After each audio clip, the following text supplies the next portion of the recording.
ये काम नहीं होने। खान साहब की तमाम लोगों की पूरी कोशिश है, जिस पे वो काजी साहब और बाकी बात कर रहे हैं, कि मंसूर अली शाह साहब अगर आते हैं चीफ जस्टिस, तो पहला जो केस लगना है वो इम्प्लीमेंटेशन ऑफ डिसीजन लगना है, जिसको ये हुकूमत नहीं मान रही, कि वो कहते हैं जनाब ये फैसले गलत है आपका।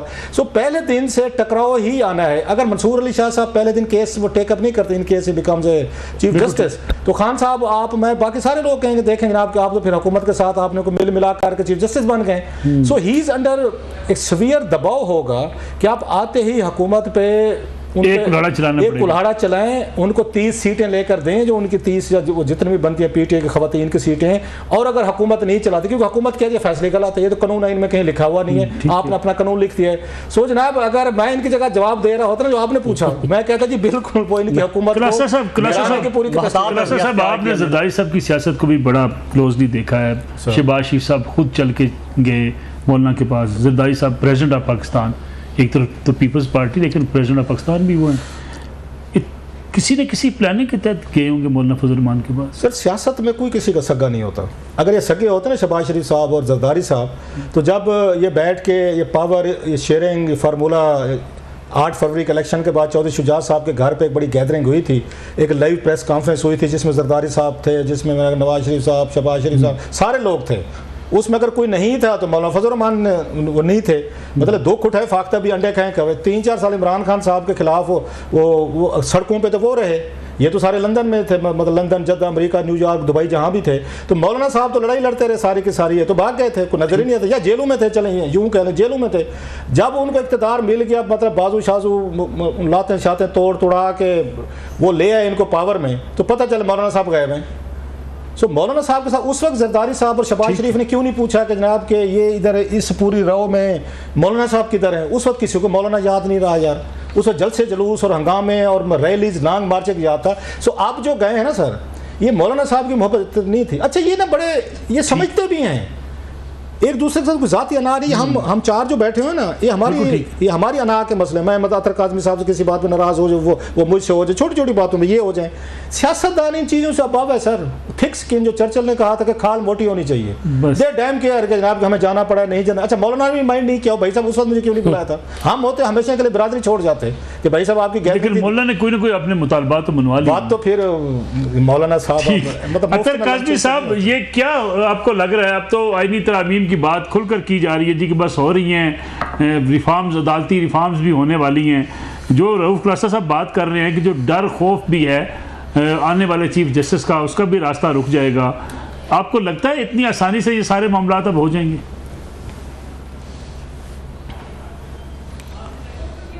बड़े 2 टोक अल्फाज में कहा कि एक्सटेंशन के हम बड़े खिलाफ हैं, किसी को एक्सटेंशन नहीं मिलनी चाहिए। उसके बाद फिर हमने एक पेपर भी देखा जिस पे लिखा हुआ था कि कोई भी मेंबर बगैर इजाजत किसी भी तरमीम के लिए वोट ना करे, और उसको काफी ज्यादा हाइप भी मिली, उस तकरीर को भी, उस टास्क को भी। लेकिन उसी तकरीर में मौलाना ने यह भी फरमा दिया कि अगर हमें कोई बेहतर चीज नजर आती है, मेरिट की बात होती है, जरूरी नहीं कि सीनियरिटी में ही मेरिट हो, कोई और बंदा भी कॉम्पिटेंट हो सकता है, तो मेरे ख्याल में मौलाना ने अपना ऑप्शन जो है बिल्कुल वाज़े तौर पे रखा है। और हुकूमत को अगर कोई उम्मीद थी तो वो मौलाना ने उम्मीद खत्म नहीं की है। अगर कोई ये कह रहा है कि मौलाना हुकूमत के साथ नहीं जाएंगे, तो मेरे लिए वो मानना थोड़ा सा मुश्किल है। मौलाना इस सिस्टम के अंदर ऑपरेट करते हैं। मौलाना यहाँ पे कोई इनकलाब लाने के लिए या फिर कोई जमहूरियत की जंग लड़ने के लिए नहीं कुछ कर रहे। वो देखेंगे कि जहाँ पे उनका सियासी फायदा होगा, और हर सियासी जमात ऐसा ही करती है। मुझे ये लगता है कि ऐन मुमकिन है, मेरे पास खबर कोई नहीं है, मेरा ये तज्जिया है जो मैं हालात को देख के कह रहा हूँ। मुझे लगता है कि मौलाना जो है कुछ थोड़ा बहुत ऊपर नीचे करके हो सकता है कि हुकूमत की तरमीम पे वोट कर दें। पर अभी भी जो मौलाना के करीबी साथी हैं, गुज़िश्ता रोज भी मेरी एक उनके इंतहाई करीबी साथी से बात हुई, तो वो अभी भी इस चीज के ऊपर बज़िद हैं कि हम हुकूमत के साथ नहीं जाएंगे, क्योंकि हमें सियासी तौर पे बहुत ज्यादा नुकसान हो रहा है। जो पहले हम इनके साथ रहे, मौलाना DI खान से नहीं जीत सके, खैबर पख्तूनख्वा में उनके वोट बैंक को नुकसान हुआ, वो पशीन चले गए। तो ये 2 राय वहां से आ रही हैं कि जनाब अभी हम साथ नहीं जाएंगे। लेकिन मुझे ये लगता है कि जब वक्त आएगा तो हो सकता है कि मौलाना हुकूमती पैकेज को वोट दे दें। दूसरी बात, जहां तक काजी फायज ईसा साहब का ताल्लुक है, मेरे ख्याल में इस वक्त तो निजाम जिस तरीके से चल रहा है, ट्रिब्यूनल्स रुके हुए हैं, इस्लामाबाद के ट्रिब्यूनल्स हो जाएं या पंजाब के ट्रिब्यूनल्स हो जाएं, अगर वो मामला चलना शुरू हो गए तो यकीनन हुकूमत के लिए मुश्किलात होंगी। तो हुकूमत की तो ख्वाहिश होगी कि काजी फायज ईसा साहब कंटिन्यू करें, या दूसरा ऑप्शन जो उनको मौलाना ने दिया है कि एक पैनल ऑफ जजेस के नाम आए और उसमें से एक जूनियर जज को भी लगाया जा सकता है जिसके साथ हुकूमत कंफर्टेबल हो। लेकिन क्या लगता है कि अतर काज़मी साहब, अगर ये तरामीम हो जाती हैं, हुकूमत कंफर्ट हो जाएगी? नहीं जी, जब तक ये हुकूमत कायम है ये कंफर्टेबल नहीं हो सकती, टू बी ऑनेस्ट। इसलिए कि इस वक्त जो है ये आप देख लें कि हर जगह पे इनका बंदा तो है, हर जगह पे ये निजाम के अंदर इस वक्त जो भी जहां पे भी जिसके पास थोड़ी ताकत है, ज्यादा ताकत है, वो हुकूमत के साथ एक पेज पे है। क्या हुकूमत कंफर्टेबल है? मेरा नहीं ख्याल। वो जो सियासी अफरा तफरी है वो मुझे खत्म होती भी नजर नहीं आ रही। चलें अतर काज़ी साहब, एक कमर्शियल ब्रेक ले लें, प्रोग्राम में वापस आते हैं इस ब्रेक के बाद। और ब्रेक के बाद बात करेंगे ख़ास तौर पे अली मीन गंडापुर साहब जो कि KPK के वज़ीर आला हैं, उनके हवाले से कि तासर तो यही है कि अली मीन गंडापुर साहब उसी बयानिए को जो इमरान खान साहब के बयानिया हैं उसको लेके आगे बढ़ रहे हैं, ललकार रहे हैं, हर किसी को, मीडिया को ललकार रहे हैं। लेकिन साथ ही साथ कुछ खबरें इस किस्म की हैं कि PTI भी चाहती है कि उन्हें KPK के अंदर शहादत मिले ताकि परफॉर्मेंस की बात न की जाए, इमोशंस के ऊपर सियासत हो, और अगर उन्हें शहादत मिलती है तो उसके बाद वो कम से कम ये कहने के काबिल हो जाएंगे कि हमारी एक ही हुकूमत थी सूबे में, उसको ख़त्म कर दिया गया। लेकिन शायद ये सूरत हाल बनती अभी करीब करीब दिखाई देती नहीं। अली मीन गंडापुर साहब को सूबाई हुकूमत भी चलानी पड़ेगी और साथ ही साथ उन्हें इमरान खान साहब को भी अपने साथ और राज़ी रखना पड़ेगा। इस पर बात करेंगे ब्रेक के बाद।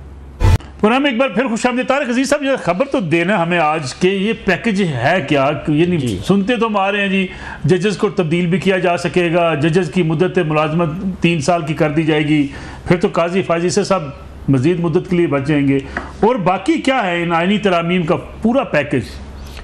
पहले में खलासा साहब ने जो कहा है कि मौलाना फजल रहमान का गिला है कि मुझे हुकूमत में शामिल नहीं किया कि, और वो PDM की गवर्नमेंट में उन्होंने हटाया और इसको सब किया, ये बाई डिज़ाइन था। मैं पहले भी एक दफ़ा कह चुका हूँ, बाई डिज़ाइन था कि इस हुकूमत का हिस्सा मौलाना नहीं होंगे, महमूद का चकज़ई नहीं होंगे, मैंगन नहीं होगा, ये बाकी चीज़ें जैसे भी हैं ये तयशुदा था कि ये लोग इस सेटअप का हिस्सा नहीं होंगे, ये बाई डिज़ाइन था। अब उस डिज़ाइन को चेंज करने की कोशिश की जा रही है, चूँकि हुकूमत को ज़रूरत पड़ गई है। मौलाना के बगैर सेनेट में भी नहीं ये हो सकता, सेनेट में उनके 5 वोट हैं, असम्बली में 8 वोट हैं, और मौलाना बगैर तरमीम ना वहाँ हो सकती है ना यहाँ हो सकती है। मौलाना को हुकूमत देनी पड़ेगी ना। अब वो क्या मांगते हैं कि PK गवर्नरशिप मांगते हैं, डिप्टी चेयरमैन सेनेट मांगते हैं, वो हुकूमत के दरमियान जो भी मामला चल रहे हैं। अब आगे पैकेज की तरफ, अब पैकेज ये है जो जजेस की तादाद में इजाफा है उसके लिए तो कोई अमेंडमेंट की ज़रूरत नहीं, वो तो सादा अखिर से हो सकती है, 17 से 23 हो जाएंगे। अमेंडमेंट के लिए जो है वो एक तो चीफ जस्टिस की तैनाती है, उसका तरीक़ाकार बदलने जा रहे हैं। चीफ जस्टिस की तैनाती उसी तरह होगी जिसके चीफ ऑफ आर्मी स्टाफ ही होती है कि एक पैनल जाता है प्राइम मिनिस्टर के पास, फिर प्राइम मिनिस्टर का सवाबदीद होता है कि उसमें जूने को उठा के लगा दें, सीने को लगा दें। तो इसमें ये भी होगा कि जो 3 नामों में से किसी को 3 में लगा सकते हैं। और दूसरा जो होता है, जो रिव्यू पिटिशन में जब जाते हैं तो सेम बेंच सुनता था, उस पर भी बड़ा एतराज़ था। दोनों बड़ी सियासी जमातें जो पाकिस्तान पीपल्स पार्टी नून लीग जो अदलिया से ही बड़ी वो ज़ख्मी है, गिलानी को भी अदलिया निकाला था और फिर नवाज शरीफ साहब को भी अदलिया भी निकाला।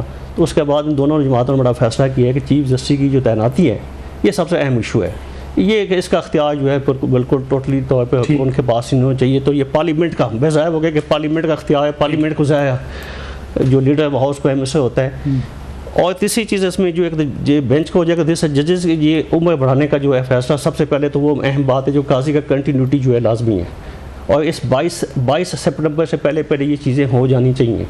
22 सितंबर के बाद ये भाई शायद इनको मुश्किलात आएंगी, तो ये 22 से पहले होने जा रही हैं, कल हो जाएँ, नेक्स्ट वीक मंडे को हो जाएँ, तो ये हो जाएंगी। ये जो खबरें कि किसी सुप्रीम कोर्ट के जज को ट्रांसफ़र किया जा सकता है, ये भी अभी तक तजवीज़ है, इसके ऊपर हतमी फैसला नहीं हुआ।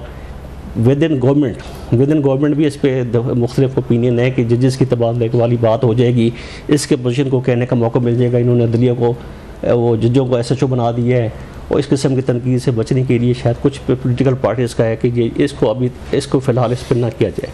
तो ये एक पैकेज है जिसके ऊपर पूरा पैकेज के ऊपर जो तरमीम होगी उसके लिए जो है सेनेट असम्बली में हुकूमत ने ख्वाजा आसिफ ने दावा भी कर दिया है